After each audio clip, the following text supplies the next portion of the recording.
Excellent. This talk is called The End of Everything. I spend quite a lot of time hanging out on Freenode hash Perl. That's... Okay, is that a better volume? Yes. Excellent. I'm only wearing the microphone because otherwise it won't turn up on the recording properly. Anyway, spend a lot of time on Freenode hash Perl trying to help out newbies. And the problem that I have all of the time is they go, oh, I can't use non-core modules, that would require CPAN. You're just like, are you running micro Perl on a Nintendo DS?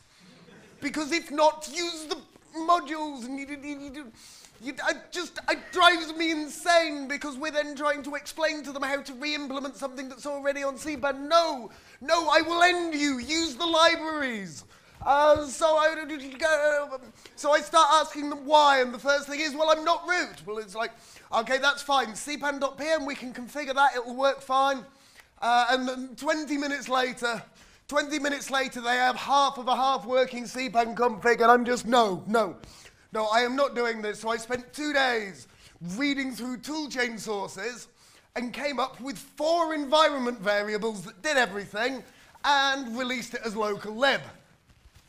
So far, so good. And then they come and go, oh, but I need to deploy a single file. I can't actually get stuff shipped along with it. It's like, oh. Well, copy and paste the module in the top of the script then, right? Okay, so we try and make PAR do the right thing. Has anybody ever tried to make PAR do anything? So yeah, 20 minutes later, I'm crying again, seriously. It was written by an angry Audrey Tang with help from Ingy. It was never going to be comprehensible. So I wrote app fatpacker, which basically avoids all of the crazy of PAR by saying, no, I'm not supporting XS, pure Perl only. So, yeah. And then Miyagawa actually used both of those to build CPAN minus, which is fantastic. Miyagawa is a way better front-end API designer than I am. So again, so far so good. And then somebody says, this script needs to run once on 200 machines.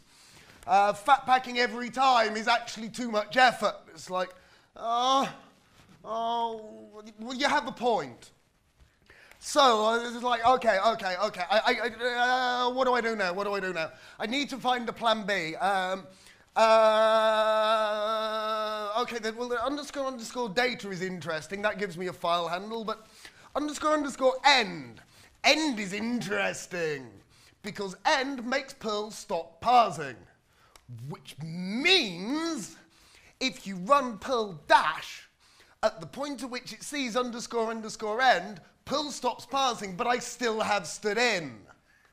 So what I do is I build a fatpack bootstrap that contains the core of the code, and I do an open2 and run SSH to the host, run Perl dash. Now I have stood in and stood out to a Perl 5 in VM on the remote machine, and now I print the fatpack version of my code and then end. And it runs the code and gives me stood in back. Communications, well, I'm not inventing another protocol, so it's lines of JSON on the wire. And then you can use JSON new, filter JSON single key object, then allows me to pick up bits in the JSON and inflate them into an object. And then on the host side, I have a proxy object with autoload that just basically does a call and sends that across the wire. And then there's a problem, right? Which is, what about modules I didn't fatpack? Well, hang on a minute. Fatpacker already uses a code ref in @inc. Well, there's no reason I only have to have one of those, right? Or better still, you can have objects in @inc as well, so let's have an object as well. At which point you write an inc hook that basically goes self-sender, give me the source for the module, returns the source code for the module. Okay, what's sender? Well, I've already got remote procedure calls for objects, so that bit's easy. All I do is I actually have a module sender that starts on the source machine that ships anything it can find in its @inc across. Basically scanning through @inc, pulling the PM file out and sending it over the wire. Then to add a little sugar, we have a method called new::on. So that's great. And then, okay, eval with lexicals. It's a pure Perl eval cage, which means I can start it up on a machine, SSH is in and starts up, or I can give just user app for sudo, And now I can eval code in a persistent environment on the remote machine, up to and including calling things like hostname. So I've shipped a script called remote REPL that gives you a Perl REPL on any machine you can SSH to using object remote. But of course you can use your own classes as well, and then you get into the thing of, okay, but I'm still going to have multiple files. Well, not necessarily, because if you do from data, the script grabs its own data section and makes that available to the sender. So basically your code here runs locally, and that code gets automatically sent to the remote machines as you need it, so you can have a single script that runs on multiple machines at once, as if all of the pure Perl modules that you have locally were already installed on the far side, but the far side just needs Perl 5.8. So if you think you still can't use CPAN, I believe you may be wrong. Object Remote is on CPAN and in production for several Shadowcat customers. Just please don't mention Win32.